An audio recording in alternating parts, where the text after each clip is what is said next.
All right. The best looking and sexiest gamblers at Barstool. Put your coffee on the ground. The best looking gamblers at Barstool are back. Starting down there with Big Ev, looking good in the Carhartt shirt. Always. I got Ben Mintz. Ben Mintz, watch your hands. We got cameras in this room. Keeping my hands up today. Hands on the table, Ben Mintz. And to my right is the always whatever Jack Mack. Hello, Jack. What do you mean, whatever? That's exactly what I mean. Okay. Anyway, I am Brandon Walker. This is Stacking Cash with Jack Mack. I don't know why it's still called Jack Mack. He didn't change the title, even though. No. We've been calling it Stacking Cash. Absolutely. And you never added the Jack Mack? Almost certainly the title was last week was Stacking Cash with Jack Mack. Nope. That's okay. No. That's all right. You just called it Stacking Cash, which I like. Stacking Cash, because that's what we're doing, Stacking Cash. Well, at least one of us is. I was 4-1 last week, 3-2 the week before. Seems like if I would just pick what I'm picking on the show, I'd win a lot of money. But I'm 7-3 on the year. You were Big Ev was 2-3 week 1, 2-3 last week. You were 2-3 week 1, and you were 1-4 last week. Yes, sir. Embarrassing. And No. I was 3-2 week 1. What were you? And then I was 2-3 and 3-2. 2-3 and 3-2. So you're dead even. So I am. I'm out in front. All right, it's draft style. Once you hear a pick, that pick is off the board. So I will go first as the leader in the clubhouse, as the T-Box owner. I'll go first. And when it comes to my favorite pick this week in college football, it's time to expose frauds in Ann Arbor, Michigan. And to do that, you take a team who doesn't have a very good offense, who has a quarterback who completes 9 passes against Rutgers. You have an offense that can only get 2 first downs in the second half against Rutgers. And you take them to Camp Randall, where I know Wisconsin has struggled. Wisconsin hasn't been great, but guess what they still have that's elite? That defense, that front seven. They will overwhelm Michigan. They will win this football game. That number 14 by Michigan is a fraud, a sham, a phony. And it will be gone very soon. Wisconsin -1.5 is pick number 1 on Stacking Cash. So if I was 4-1, you were 3-2. Ben Mintz is next. All right, I've been talking about this game all week. I think we've got a great shot to expose a top 5 team on Friday night under the lights, and that's the Iowa Hawkeyes, who are very tough at home in Kinnick Stadium. The offense struggles, and they get exposed on the road. Maryland's got a really good pass game with Tua's little brother tearing it up. Raheem Jarrett, a bunch of dudes at wide receiver. Maryland wins the game by 7 to 10 points. I'm taking Maryland +3. Not the money line? Just take the 3. I'm taking 3. I feel like the money line's kind of tough to track. I guess for the sake of what we're doing here, just taking the points is good enough. Iowa could win a close game, too. It is Big F. Even though this is a pick that I don't think will be taken on this panel, I feel it'd be disingenuous to not give my lock of the week as my first pick, and that pick is the Duke North Carolina over, not in basketball, in football. Mm-hmm. These are two teams that actually have very good offenses. We know that about North Carolina. You should know that about Duke. They actually have scored quite a bit of points this year, have a great running game. Actually, probably underrated quarterback. He's not terrible.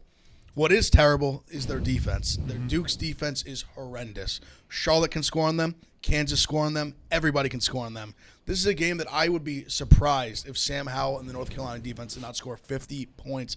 I think Duke will be able to score enough to get this over, this total of 71.5. So that is my first pick. All right. Staying genuine with his lock of the week on the college football show, which I guess you don't know that yet, but whatever. You'll find out in due time.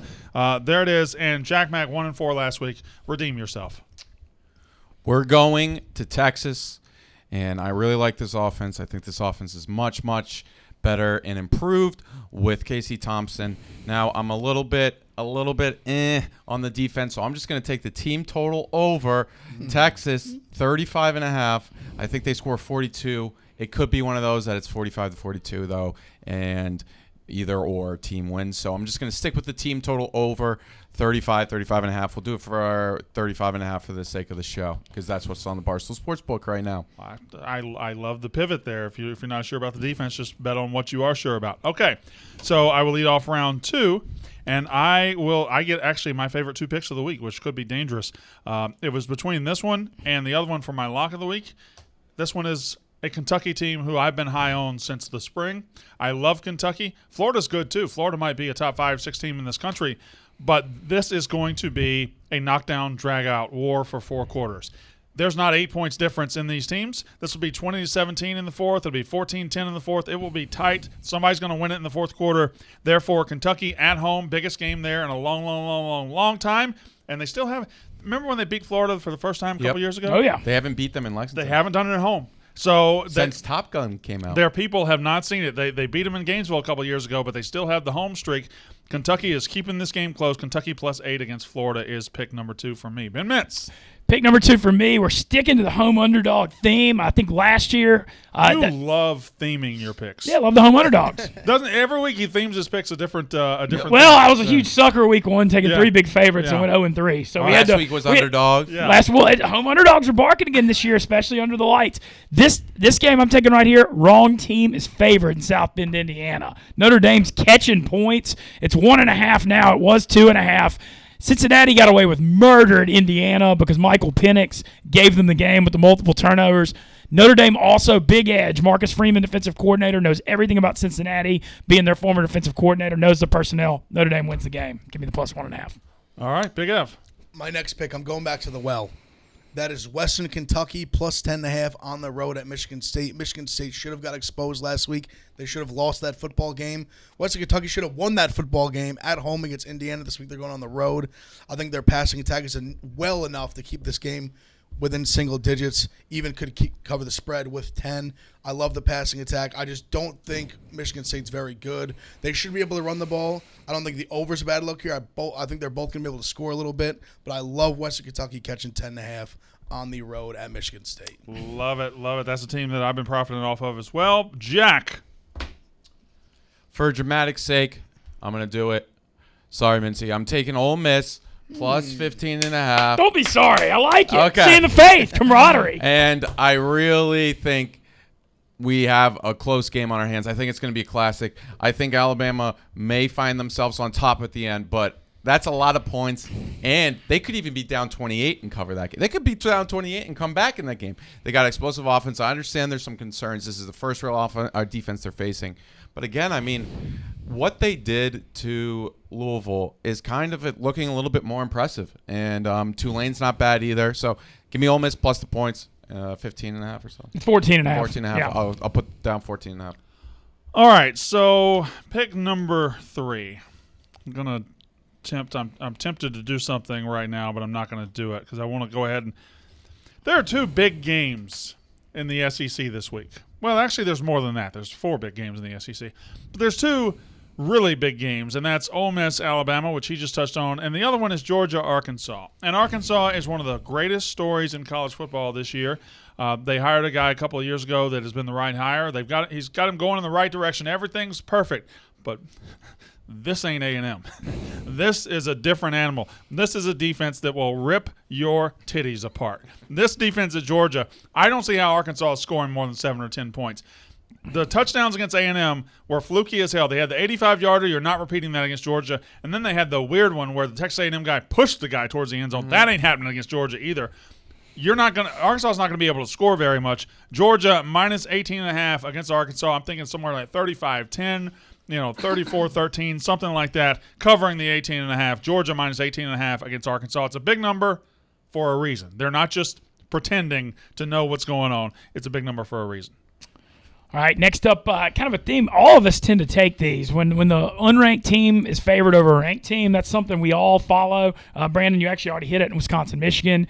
We've been seeing that all year. It was Oklahoma State, Kansas State last week. LSU Tigers, unranked, favored over the number 22 Auburn Tigers. Well, can I just inject a little college football into this? If it's the system, there's no fucking way in the world Auburn should be ranked. Oh, It's yeah. ridiculous. No, agreed. Especially after the Georgia State. They got bailed out by SEC refs against Georgia State. Yeah, and when you look at this matchup, too, they haven't announced who's starting, Bo Nix or TJ Finley. Doesn't even matter. Last year, Finley started at Auburn for LSU, which is insane 11 months later to flip it. LSU lost 53-8 Halloween weekend. Bo Nix, we know he sucks. 8 o'clock Central kickoff in Death Valley. Everybody's going to be liquored up. It's going to be super wild and rowdy. LSU by 4. All right, Big F. Buffalo plus 6.5 is my play.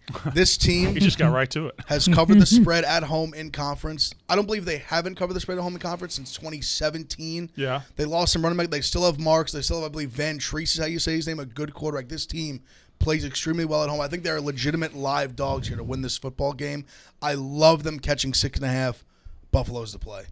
Love it. All right, just for people watching, who's Buffalo playing?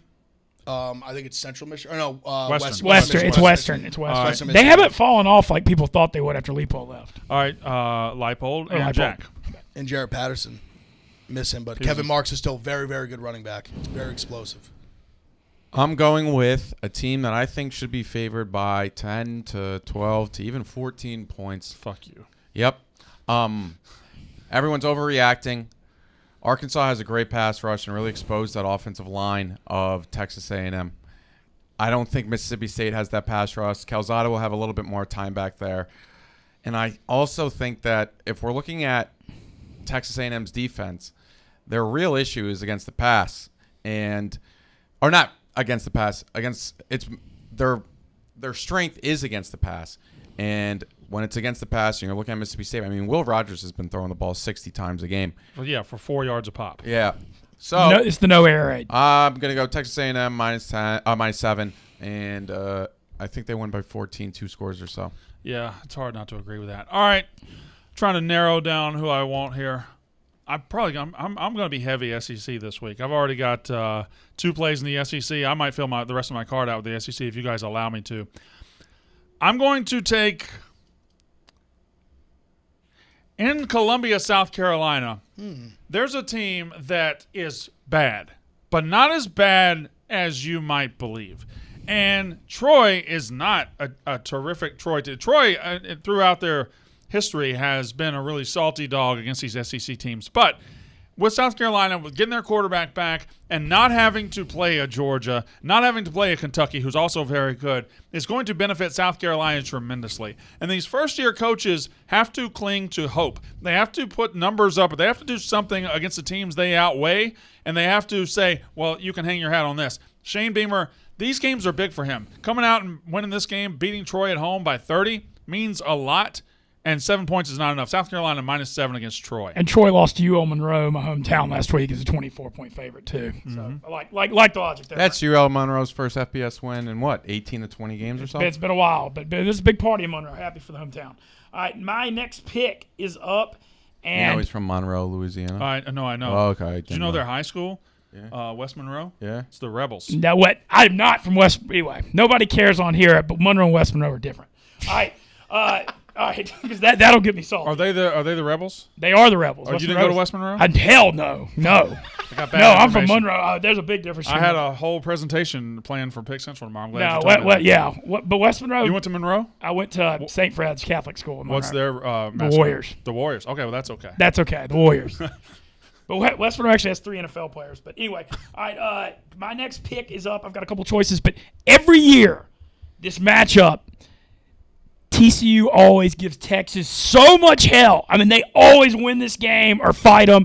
TCU lost as an underdog, as a favorite last week to SMU. I was on SMU. Everybody's talking Texas is back now that they got the quarterback switch and all that. Every time we think this, they go out and lay a stink bomb. TCU's getting 5.5 at home. This is their Super Bowl. They always play up to Texas. Give me the 5.5 at home. They fight them again. All right, I kind of like that too. Big F, you're very calm and measured today. Have you noticed that? I feel this. I said it to Jack before and Mintzy before we started. This is, I think, the most I've liked the board yet this season. Okay, because you look very like me and Mintz are going back and forth. We're worried about you're just kind of walking to the table and saying, all right. Because no one's really taking my picks. Yeah. They're right there for me. There's another pick. I think just the line doesn't make sense. It seems way too easy the other way. The pick is Stanford +8. Ooh, I like Kind that. of similar to Home dog. Mintzy's trend. Stanford has given Oregon a lot of trouble in the past. When you see the simpleton square bettors out there, they see the number 3 team in the country laying 8 on the road to 2-2 Stanford. They go, why? It's too easy. I'll tell you why it's too easy, because Stanford might win this football game. But regardless if they win or lose, they will cover the 8. Tanner McKee is actually maybe one of the most underrated quarterbacks in the country. This is a very solid football team. They let UCLA. They had a chance against UCLA late, didn't get it done. I think they're able to keep it within the number this week. I like Stanford +8. All right, Jack. Last week, I was 1-4. My only winner was Army. Army's a team that we They're just 4-0. aren't talking about being very, very, very good Yes. and dominant wins. Western Kentucky did come back, but that was an Little impressive backdoor. Yeah, a little backdoor. Last week, why I really liked Army was Miami of Ohio wasn't great at specifically stopping runs that Army does, which is up the middle between the tackles, which we know from the triple option. They are going up against Ball State this week, and they have to travel to Ball State. However, I think Army's going to do the same thing to Ball State, which they did to Miami of Ohio. They're going to run it down their throats, and they're going to win again 28-10, 35-10. I'm going to take Army -9, so even a 21-10 victory. And their defense is good, man. Yeah. Like, they have a very good defense. They You can't swarm. really pass on them. Bailey Zappi took about in Western Kentucky's pretty good passing attack, took a full half to really figure them out. And I think Army -9 is a very good play, so I'm going to take them as my 4th pick. All right, so I actually got all 5 picks that I wanted. I wrote down 7, and I got the top 5. So I should have stole Kentucky from you I don't first know, round. I don't know if made a that's mistake on dangerous Maryland. or if it's not. So but I'm going to finish in the SEC. I got 1 Big Ten pick and 4 SEC picks, and I'm finishing with a team that I just can't make sense of, and that is the Tennessee Volunteers. What are people seeing that makes them only a 3-point dog at Missouri? What makes that possible? Because Missouri hasn't had a great start to the season. Guess what they did? They lost on the road to Kentucky. I'm sorry. A lot of teams are going to lose on the road to Kentucky this year. They lost in overtime on the road at Boston College. I'm sorry. A lot of teams are going to lose on the road at Boston College this year. People are punishing Missouri for these things they don't think are very impressive, but I think they're perfectly acceptable. Now they're 3-point favorites against Tennessee, who can't score, who can't figure out the quarterback situation, who sees Hendon Hooker as the savior, who he's not. Missouri -3 at home against Tennessee. I fucking love that pick. And a revenge game for Missouri a little bit, because last year they got ran over by Tennessee. They very much did. Ben Mintz. Final pick of the day. This is the one big spread favorite I'm taking, so we're going off the theme. Last week, Louisiana Tech quarterback Austin Kendall out. I believe he has like some kind of strain in his left shoulder. This week they're at NC State, catching 19.5.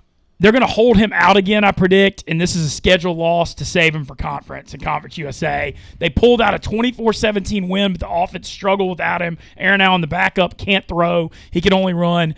If Aaron Allen starts this game, they're not scoring against NC State. Not afraid of the letdown? No, it's more against Tech. If Tech doesn't have Kendall out there, they're not scoring and they're getting blown out. So I'm taking NC State by 19.5. I would project one of these weeks you'll have a letdown week. No. Where not you specifically, like you'll just fade teams on a letdown. Yeah, no, I agree with that. Usually, you're predicting his future themes. Yeah. Like that's going to be a theme of his week 11. Yeah. Well, this is just I followed last year. Louisiana Tech's quarterback situation was a mess, and the transfer Kendall from Oklahoma, West Virginia saved them. If he's not out there, they're screwed. So NC State's the play. Big F. We're bringing this thing full circle, boys. We're coming right back to where we started. The play is North Carolina Bounce minus back. 19.5. It is a bounce back. This offense is going to score 1,000,000 points. 1,000,000 points. Okay, yeah. The way that they lost and the way that they shit the bed against Georgia Tech, it's the same thing that happened when they went to that first week Virginia they played Tech. Virginia Tech. They bounced back and slaughtered Virginia on the road. This time they're at home. I think they're going to hang 1,000,000, like I said, 1,000,000 points in this game. They are going to slaughter Duke. North Carolina minus 19.5. Wonder what kind of alternate odds you could get on them scoring 1,000,000. It'd probably be pretty good. I might try to lay like 30 on the alternate. Pretty good. I The think alternate they're team total over 62. If they score, $62.5. if they score less, all serious, if they score less than 50, I'll be shocked. Duke's defense is so bad, so bad. All right. Jack Mack, finish us off. Okay, I am going to fade a pick earlier, not because of who picked it, but I know who it is. And it's weird because I do not like this school. I do not like their fans. I think they're a pathetic organization, school, name it. But this is their year. I really, really think we have a chaotic year on our hands. Cincinnati's going to beat Notre Dame this weekend, 28-24. Don't hate it. And it's not going to – and I think why I'm so confident in Cincinnati is they should have been down 28-0 to Indiana. Yeah. And they weren't. And they went into that locker room. They said, guys, we're lucky to be here. Let's go out and win the football game. They did. That was impressive. Like, a lot of teams are like, oh, man, like we're on the road against a Big Ten. That was kind of a raucous environment. They fold up. But nope, they went out. They dominated the second half. I think they have a very, very good team. I really do. It breaks my heart. But they have a very good football team this year. And I think they're going to beat Notre Dame. They're going to be 12-0. And we're going to be like, are they going to put them in? I hope they do because – you never know. And I think we have that chaotic year on our hands again. So I'm going to take Cincinnati for the sake of the show, minus what? They're minus 2 right now? 2.5, right? 2.5. I saw it at 1.5. I like it. All right, 1.5. I think too many people are jumping on the Notre Dame term Yep. now. That's what I'm seeing. I feel like a lot of people are jumping on Notre Dame. Everyone's including going. this guy. I feel like a lot of people were off on them, saying they were frauds, not good. Now they're jumping on them. That's when you lose. I like the pick. And Also, Cincinnati, this is their game. This is like Super Bowl. This yeah. is their Super Bowl. Oh, no, That's this what- is it. also talking about bad fans, being at the game personally, fuck Notre Dame fans. Wow. They Wow. were talking shit after, like, even I'm not a Wisconsin fan. I don't give a fuck. They were running their fucking mouths to Wisconsin fans when we left Soldier Field. Wow. They were really feeling themselves. All right, so I have got my 5 picks are Wisconsin minus 1.5 against Michigan, South Carolina minus 7 against Troy, Georgia minus 18.5 against Arkansas, Kentucky plus 8 against Florida, and Missouri minus 3 against Tennessee. I am 7-3 on the year. Mintz's picks. He likes Maryland plus 3 against Iowa. He likes TCU plus 5.5 against Texas. He likes Notre Dame plus 1.5 against Cincinnati. He likes LSU minus 3.5 against Auburn. He likes NC State minus 19.5 against Louisiana Tech. Louisiana Tech. Big Ev. He likes the Duke, North Carolina over. He likes Western Kentucky plus 10.5 at Michigan State. He likes Stanford plus 8 against Oregon at home. He likes Buffalo plus 6.5 against Western Michigan at home. And he likes North Carolina minus 19.5. Quote, they're going to score a million. A million. And Jack Mack, he likes the Texas team total over 35.5 against TCU. He likes Ole Miss plus 14.5 against Alabama. He likes Texas A&M minus 7.5 against Mississippi State. He likes Army minus 9 against the team that Army is playing. And he likes Cincinnati minus 2.5 against Notre Army's Dame. playing Ball State. Ball State, of course. Muncie, Indiana's finest. Anything else? Thoughts? I'm excited to bounce back. I just wish one of you had taken my pick so I could have given my Alabama minus 14.5 pick. But I'm it's, going to win this week. I wasn't. Are you? I'm going You could have to taken win. the other side. No, I like It the was 5 the picks 6. better. Oh, yeah. It's- Okay, that was number 6. I had Okay. Purdue minus 2.5 and Alabama minus 14.5 at the bottom of my card, and I didn't get to them. So, whatever. They might win, they might not. Anyway, there you go. Stacking cash, baby.